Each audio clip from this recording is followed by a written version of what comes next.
una de las cosas que quiero presentar hoy día son algunas de las actividades que nosotros hacemos desde la consultoría en gestión de personas y un poco la historia de lo que nosotros hemos hecho durante el tiempo desde el año 2013. Entonces quiero...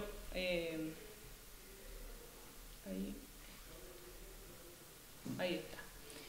Entonces, bueno, una de las cosas que hoy día estamos revisando, que finalmente los Objetivos de Desarrollo Sostenible tienen mucha relación con estos temas que estamos hablando hoy día, porque finalmente las empresas desde la pandemia, desde este mismo, de estas últimas cosas que han ocurrido, ¿cierto?, ya no pueden dejar de ser no sustentables o no sostenibles. Entonces, a partir de eso, nosotros creemos que los Objetivos de Desarrollo Sostenible, en conjunto con varias alianzas, pueden generar realmente cambios en las personas.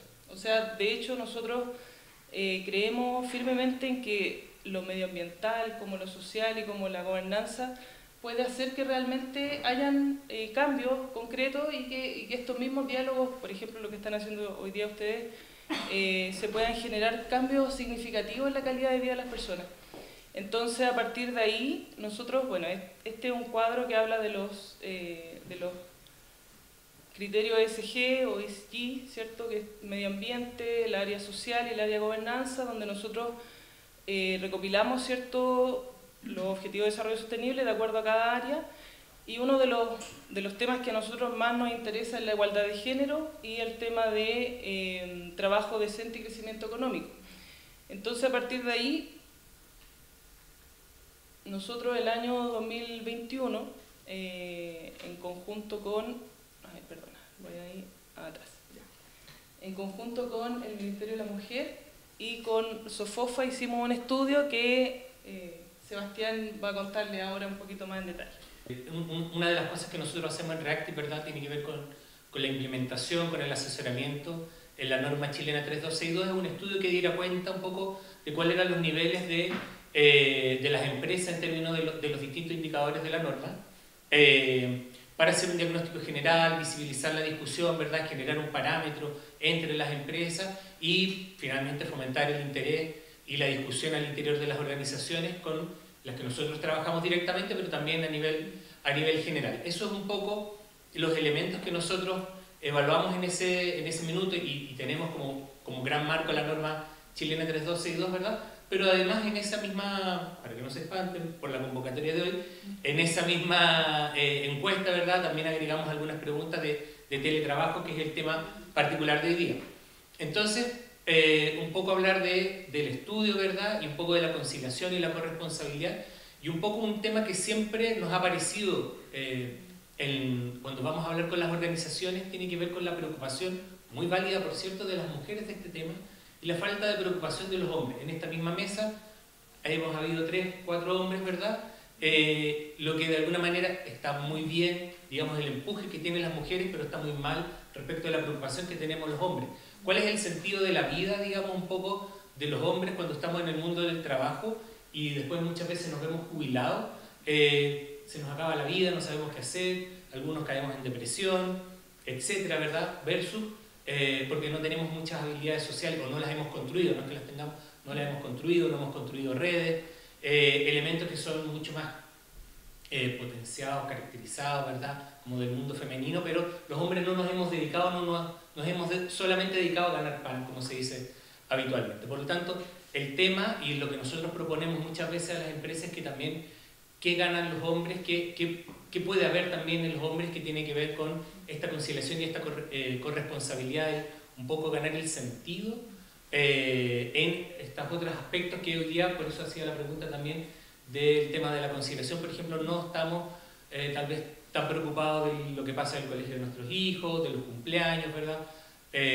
No estamos en ese mundo. Y nuestra perspectiva, ¿verdad?, es que también hay un mundo que se gana también, que los hombres ganamos en ese sentido a partir de la corresponsabilidad principalmente, y obviamente es de toda justicia el tema de la conciliación y equiparar las cargas tanto laborales como familiares, personales, ¿verdad? En ese sentido, en esta encuesta que hicimos, que fuimos a preguntarle a personas trabajadoras con empleos formales, ¿verdad?, con contratos, fuimos a preguntarles qué tanto sentían ellos que tenían un equilibrio entre la vida personal, familiar y personal. Y vimos que efectivamente hay como una especie de pirámide. Los más altos cargos, los más altos rangos, lograban este equilibrio, lograban tener mejores niveles de negociación, ¿verdad? Son ellos los que principalmente mandaban. Los cargos intermedios bajaban un poquito, pero eran las personas más a la base, los analistas, ¿verdad?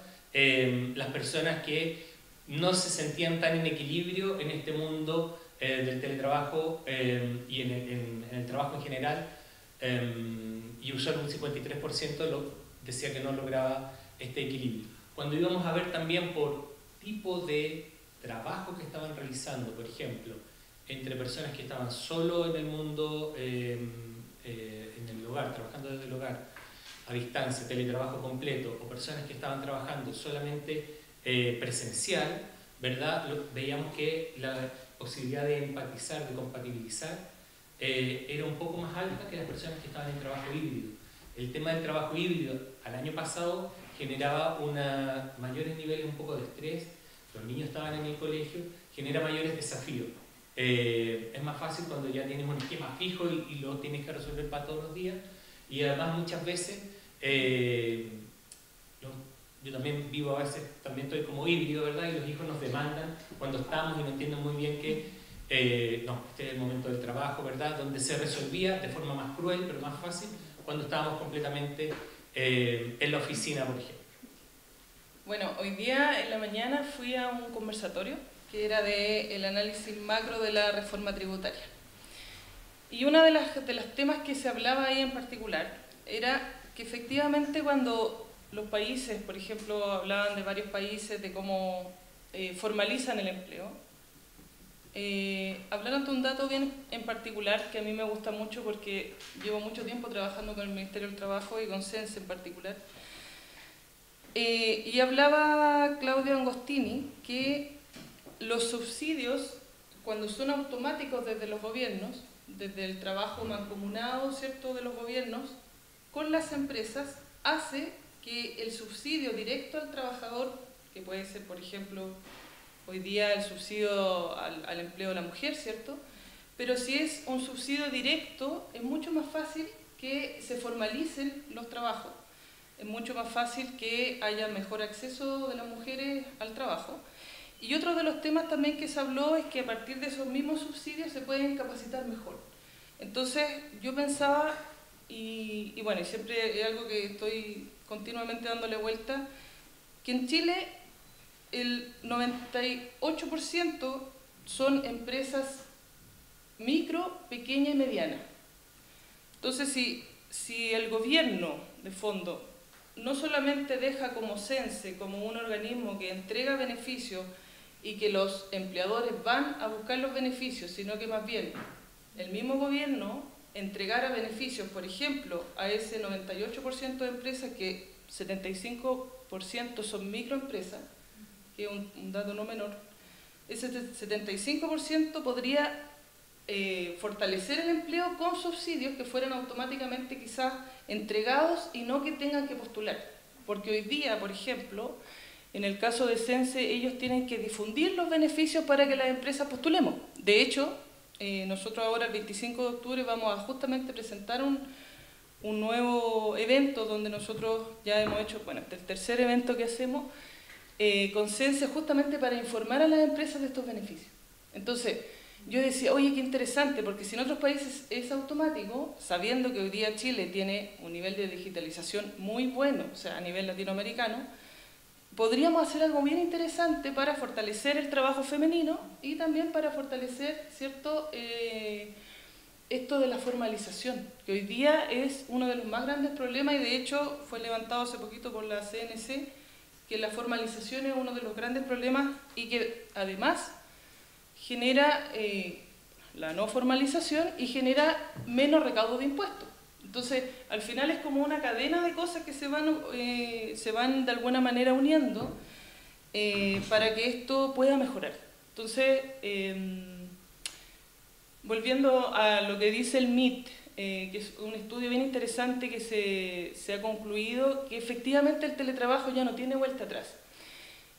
¿Por qué razón? Porque de fondo hoy día ocurre un fenómeno que se llama este trabajo híbrido, y a partir del trabajo híbrido, bueno, una de las, lo tenía anotado por aquí pero se me perdió, una de las ventajas del trabajo híbrido es justamente lo que hablábamos recién, ¿cierto?, de que el trabajador puede tener esta opción del trabajo híbrido, pero que también los indicadores, bueno, en esta encuesta que presentó el MIT participaron 1.561 organizaciones de 12 países, y el modelo híbrido funciona un 90% que se relaciona mejor, o sea, los trabajadores se relacionan mejor. El 76% de los ejecutivos entregan el trabajo a tiempo, o sea, pueden generar con la tecnología, ¿cierto?, pueden generar mejores rentabilidades para las organizaciones, como también promover distintos liderazgos, pero también, si no nos damos cuenta de esta realidad, o sea, de la realidad del trabajo híbrido, es que podemos generar es lo que se denomina el nuevo contrato social, que tiene que ver con esta gran renuncia, que de fondo, si de alguna manera los empleadores o todos los líderes de la organización en el mundo no nos damos cuenta que la sostenibilidad, que el tema del trabajo híbrido es una realidad, y de fondo, bueno, en Chile, gracias a Dios, ustedes pudieron anticiparse, ¿cierto?, y el 2020 hacer esta ley del teletrabajo, pero efectivamente si no se hubiera hecho, hubiera sido muy complicado para las organizaciones, o sea, realmente hubiera sido muy complejo, pero yo siento siempre que eso se va mejorando, ¿cierto? Pero en ese sentido, cuando hablamos de este nuevo contrato laboral, también pensamos en esta utilización de las plataformas, porque hoy día es algo que siempre hemos hablado con Sebastián, por ejemplo, lo de la reuninitis, que es como reunión tras reunión y como que no sirven de nada. Bueno, lo otro es también revisar, volver a la normalidad. ¿Qué significa volver a la normalidad? Ya estamos en la normalidad, vamos a seguir así eternamente, en algún minuto va a cambiar. Entonces, de fondo es como de alguna manera hacer lo que estamos haciendo hoy día mismo, conversando acerca de este tema, porque de fondo la nueva normalidad, o sea, ya está, o sea, ya es. Tenemos que justamente efectivamente trabajar sobre lo que se está haciendo con el trabajo híbrido.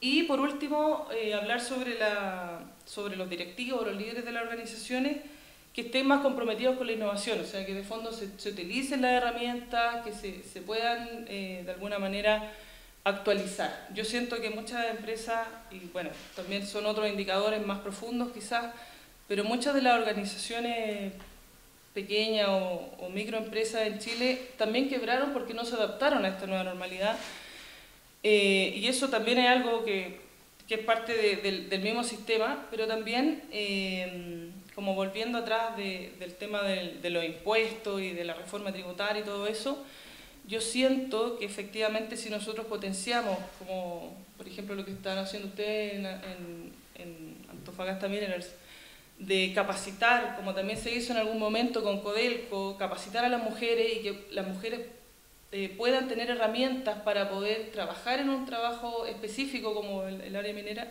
se puede lograr mucho más y se puede mejorar el PIB. Entonces esas son como las conclusiones que podemos nosotros abordar. Y bueno, acá tenemos algunas de las problemáticas que tenemos con clientes de proveedores de minería. Se hace bien interesante este tema de los rubros masculinizados. Nosotros trabajamos con varios rubros masculinizados, entre ellos la construcción, minería, ¿cierto? Hay otros rubros que no son tan masculinizados y también son interesantes de revisar, pero por ejemplo una de las cosas que históricamente, que es algo que siempre se ha hablado, ¿cierto?, que las organizaciones no consideran la vida personal. Y hoy día, efectivamente, a partir de todos los cambios sociales, todo lo que ha ocurrido en los últimos 3 años, yo creo, las empresas se han dado cuenta que somos personas, que tenemos roles distintos, ¿cierto? Y que no necesariamente somos trabajadores o madres o padres, sino que somos trabajadores, padres, y también tenemos una vida personal. Falta de corresponsabilidad, sistema de turno no adaptado a las necesidades de las personas, que también eso es algo que se puede, como lo hablábamos recién, conversar. Falta de construcción de redes de apoyo, que también es otro tema que en el estudio nosotros profundizamos, que habla de justamente de que normalmente en los casos de los hombres las redes de apoyo son mucho mejores y excelentes. Y por último, los datos para la toma de decisiones respecto a estos temas, que hoy día nosotros tenemos una idea como consultora también pensando en esto de la alianza, en hacer un estudio que muestre los impactos que tienen las normas en las empresas. Eso es algo que tenemos ahí en carpeta con Sebastián. Así que eso, y bueno, acá tenemos el estudio ahí para que lo descarguen. Muchas gracias.